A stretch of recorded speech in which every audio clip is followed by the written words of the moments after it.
कहानी है छोटे से गांव की जो कर्ज में पूरी तरह से डूब गया, वो भी जाने अनजाने में। अब उनके पास ना ही पैसा था ना ही घर था। वो क्या करे?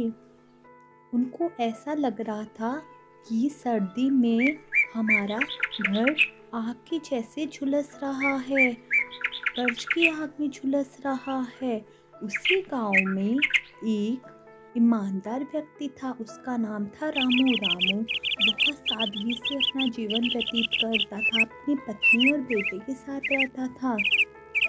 उसका जीवन में एक ही असूल था कि किसी से लेना भी नहीं है, ना ही देना है, ना ही किसी से कर्ज लेना है, ना ही किसी को उधार देना है। एक दिन उसी गांव में एक कंपनी वाला लोन देने के लिए आया। उसने गांव वालों को इकट्ठा कर दिया और बोलता, सुनो सुनो गांव वालों सुनो, हमारी कंपनी इतना अच्छा लोन देती है जिससे आप खरीदना चाहते हो चाहे बाईसाइकिल, चाहे जमीन खरीदना चाहते हो चाहे घर, हर तरह की मदद करेगी सिर्फ कम ब्याज में। आपको सिर्फ हर महीने कुछ ना कुछ चुकाना होगा। सब गांव वाले चौंक गए और खुशी से झूम उठे कि हमारे जरूरत की सब चीजें पूरी हो जाएगी, हम तो पक्का कर्ज लेंगे, लोन लेंगे। रामू अपनी पत्नी से बात कर रहा होता है कि इतने में वो लोन वाला व्यक्ति सुन लेता है और रामू को देखता है, उसके घर में आ जाता है और वो रामू को बोलता है, सर हमारी कंपनी लोन देती है सस्ते में। आपका घर वैसे भी पुराना हो गया है, नया घर खरीद लीजिए। पुरानी चीज़ें हो गई है, नई चीज़ें खरीद लीजिए। हम सस्ता लोन देते हैं, वो भी कम ब्याज में। इतने में रामू बोलता है, नहीं, मुझे नहीं चाहिए। मैं जितना है मेरे पास, जैसा भी है, चाहे मेरा खराब घर है, मैं उसमें ही खुश हूँ। मेरे पास पुरानी चीज़ें हैं मानता हूँ, पर अच्छी है। ना ही मैंने किसी से कर्ज लेना ना ही देना। मेरा एक ही असूल है, ईमानदारी से जीवन व्यतीत करना, कम खा लेना पर कर्ज नहीं लेना। इससे जीवन बर्बाद हो जाता है कर्ज से। वो व्यक्ति वहाँ से चले जाता है। अचानक रास्ते में वो सोचता है कि आज तो बहुत लोगों को लोन दे दिया, आज तो बहुत लोगों को लोन दे दिया। इतने में उधर से रामू का बेटा आ रहा होता है, वो धान उठा के ला रहा होता है खेत में से। इतने में रामू का बेटा बोलता है, सर मुझे भी लोन मिल सकता है, मुझे पढ़ाई के लिए विदेश जाना है, मुझे लोन मिल सकता है। वो व्यक्ति रामू को अपने झांसे में ले लेता है और बोलता है, क्यों नहीं, कि सिर्फ आपको महीने में किश्त देनी होगी, वो भी कम से कम। रामू का बेटा झांसे में आ जाता है और लोन लेने के लिए तैयार हो जाता है। सारे सारे लोग लोन लेने के लिए तैयार हो जाते। उस गांव में एक व्यक्ति पेड़ के नीचे बैठा होता है। वो इस चिंता में होता है कि लोन लूं कि नहीं लूं, मैं ब्याज दे पाऊंगा कि नहीं दे पाऊंगा। इतने में उससे एक व्यक्ति मिलने आता है, उसके हाथ में बहुत सारा सामान होता है। वो बोलता, आप लोन की चिंता मत करो, ये कंपनी बहुत अच्छा लोन देती है, इसकी डिमांड बहुत है। कई लोगों ने बताया है कि ये बहुत अच्छा लोन देती है, वो भी कम दामों में, और सुरक्षित भी है। वो आदमी उस व्यक्ति की बात मान लेता है और लोन के लिए तैयार हो जाता है, क्योंकि उसको एक स्कूटर की जरूरत होती है। वो व्यक्ति लोन लेने के लिए कुछ ही दिनों में सब नई नई चीज़ें ले आते हैं, पूरे गांव वाले नई नई चीज़ें ले आते हैं।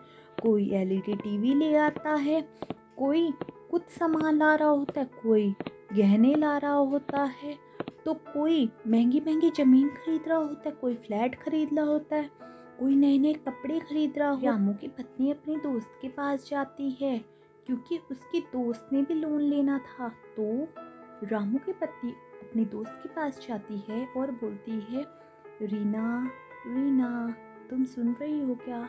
रीना जल्दी से बाहर आती है और राधा से बात करने लग जाती है। राधा को रीना बोलती है, यार तुमने सुना है कि पूरे गांव वालों ने लोन ले लिया है। उनके घर में नई नई चीज़ें हो गई है, किसी के घर में स्कूटर, किसी के घर में एसी, किसी ने नई ज़मीन खरीद ली, किसी ने फ्लैट खरीद लिया। तो मैं भी सोच रही हूँ खरीद लूँ। मेरे पति का दफ्तर बहुत दूर है तो उनको भी एक स्कूटर की ज़रूरत है। तो मैंने सुना है कंपनी अच्छी है। इतने में राधा बोलती, नहीं मैं तो नहीं लूँगी। मेरे पति बोलते हैं कर्ज कम से कम लेना चाहिए, क्योंकि कर्ज तब लेना चाहिए जब हाथ में पैसे हो।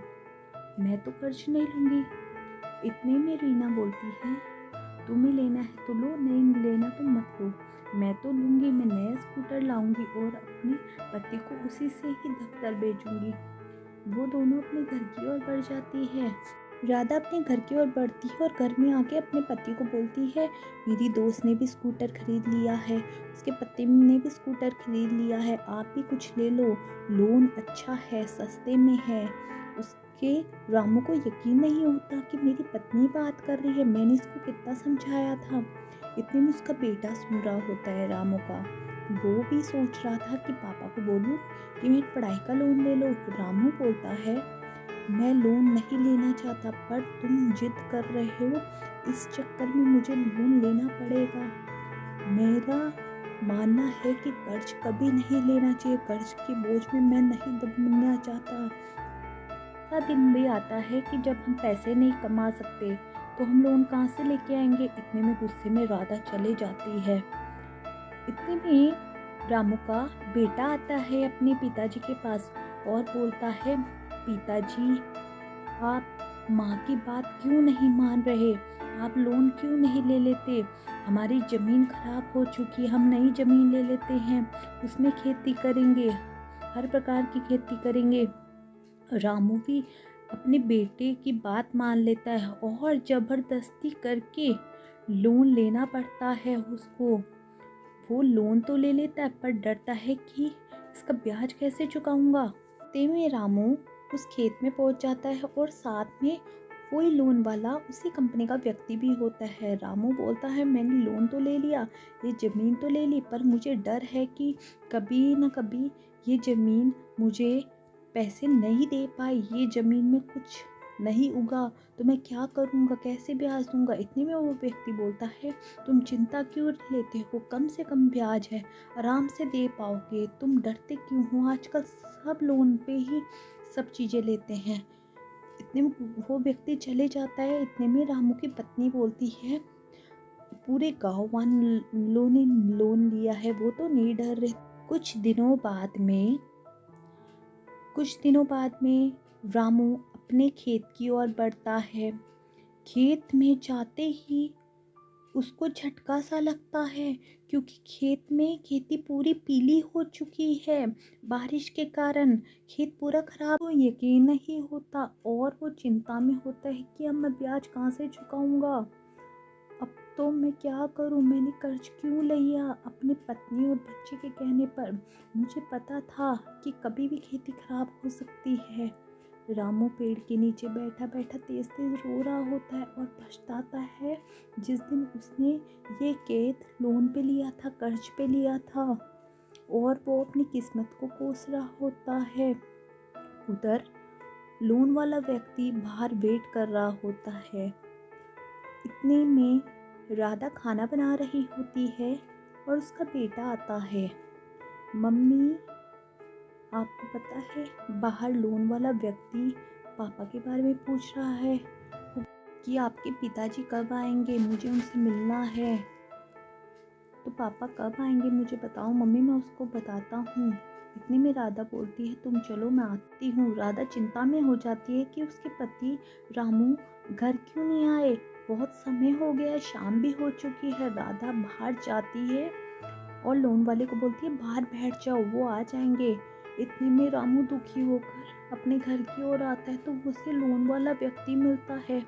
वो खड़े होता है और बोलता है, अब मुझे आपका घर जब्त करना होगा, आपने 4 महीने से ब्याज नहीं दिया, ईएमआई नहीं भरी, तो हमने सोचा कि अब आपका घर जब्त करना होगा। इतने में रामू बोलता है, मेरी खेती खराब हो चुकी है, मेरा पूरा खेत खराब हो चुका है, अब मैं कहाँ से पैसे लाऊं, थोड़ा समय दो। पर नहीं, उस व्यक्ति ने समय नहीं दिया और वो चले। फिर रामू घर आके बोलता है, ये सब तुम दोनों की वजह से हुआ है। राधा शॉक हो जाती है ये बात सुनकर कि उसका घर जाने वाला है। वो पछताती है कि मैंने अपने रामू को के लिए क्यों बोला, क्यों प्रेरित किया। रामू तो ईमानदार था। लग जाती है तेज तेज। रामू बोलता है, तुम दोनों की वजह से हुआ है, अब ये हमारा घर भी जाएगा। मैं भी बोलता था, मैं तभी भी बोलता था कि कर्ज बहुत बुरी चीज़ है। राधा बोलती, हमें नहीं पता था कि ऐसे भी होता है, कर्ज में ऐसे भी डूब जाते कि घर भी त्यागना पड़ता है। रामू बोलता, अब घर को छोड़ना पड़ेगा, अब कुछ नहीं कर सकता। अगले दिन उसका बेटा और पत्नी सामान बांध लेते हैं और रो रहे होते हैं कि हमने सोचा भी नहीं था ऐसा हो जाएगा। तो रामू बोलता कि मुझे पता नहीं था कि कर्ज में इतना बुरा हो सकता है। ये पता था कि कर्ज बुरी चीज़ है, पर ये नहीं पता था कि हमारा घर ही चल जाएगा। दुखी मन से वो घर छोड़कर जाने लगते हैं, अपना खुद सामान बांधकर कि कभी ऐसे हुए तो हम ये घर खरीद लेंगे फिर से।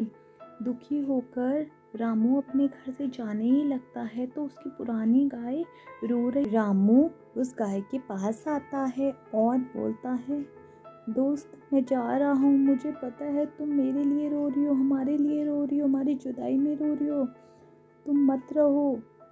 इतने में वो गाय बोलती है, तुम मुझे ऐसे कैसे छोड़ सकते हो, मैं तुम्हें कितने पुराने से जानती हूँ। अब दुख के वक्त पर मैं तुम्हें नहीं छोड़ सकती।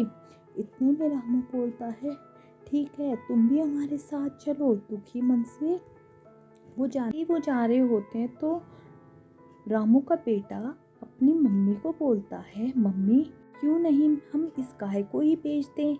इस गाय को बेचकर हम अपना ब्याज चुका देंगे और घर वापस ले लेंगे। राधा आराम से सुन रही थी, पर उसको अंदर ही अंदर गुस्सा आ रहा था कि गाय को बेचकर घर खरीदेगा। मेरे बेटे को क्या हो गया है, वो क्या क्या सोच रहा है।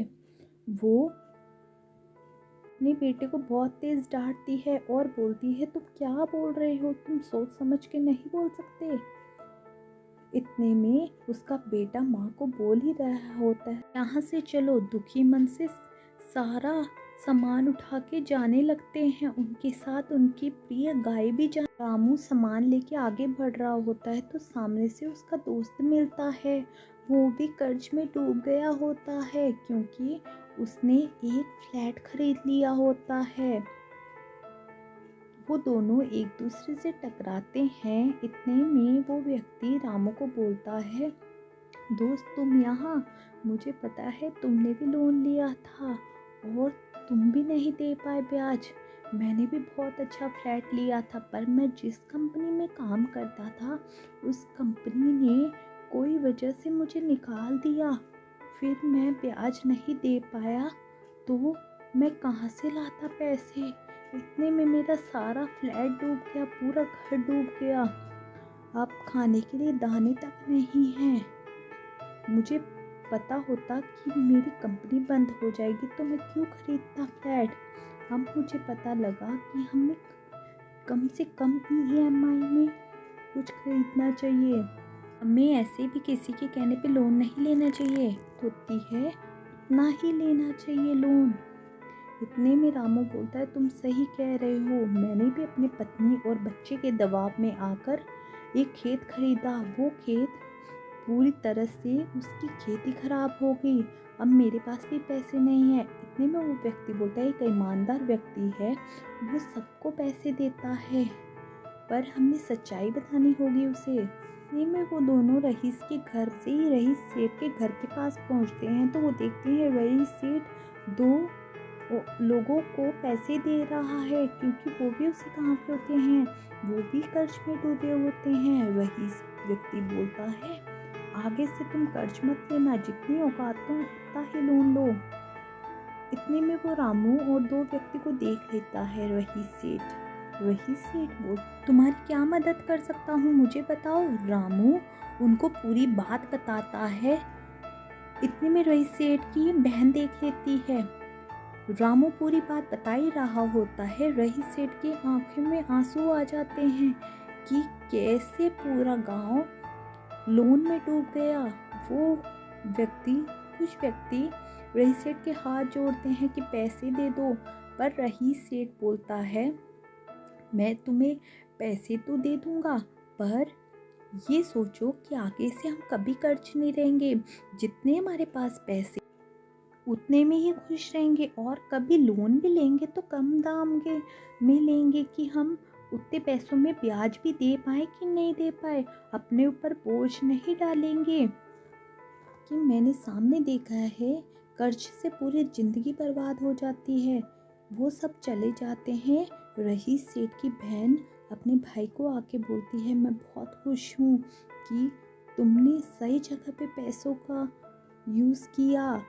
इतने में रही सेठ बोलता है, मुझे बहुत दुख हुआ कि पूरा गांव का गांव डूब गया कर्ज में, इसलिए मैंने इनकी मदद की, क्योंकि ये बहुत ईमानदार व्यक्ति थे। लोग कर्ज नहीं लेंगे। अगले दिन सब लोगों को अपना घर मिल जाता है, तो वो सेठ को धन्यवाद करने के लिए आ जाते हैं। सेठ बोलता है, मैं तुम्हें एक बात बताता हूँ, कर्ज जितना भी हो कम से कम लो, जितना घर में चीज़ें हो उसमें ही खुश रहो। दूसरों को देखकर कुछ चीज़ मत खरीदो। जितने हाथ में पैसे हो, जितनी आमदनी हो, उसको देखकर ही लोन दो कि हम ब्याज दे पाएंगे कि नहीं दे पाएंगे। अगर इतने पैसे नहीं है तो लोन लेने के लिए तुम मत लो, क्योंकि कर्ज से बहुत जीवन बर्बाद हो चुके हैं। कर्ज में डूबा हुआ व्यक्ति कभी नहीं निकल पाता। कर्ज दोस्त भी है और दुश्मन भी है। हमने सही वक्त पे लोन का भुगतान नहीं किया तो हमारे ब्याज भी बढ़ जाता है, उससे हमारे पैसे भी ज़्यादा बढ़ते हैं और उससे हमारा नुकसान भी बढ़ता है। इसलिए कम से कम लोन लेना चाहिए। कर्ज कम लो तो हमारा दोस्त है, और ज़्यादा ले लो तो वो हमारा बहुत बड़ा दुश्मन भी बन सकता है। रामू अपने परिवार को लेकर घर की ओर बढ़ गया और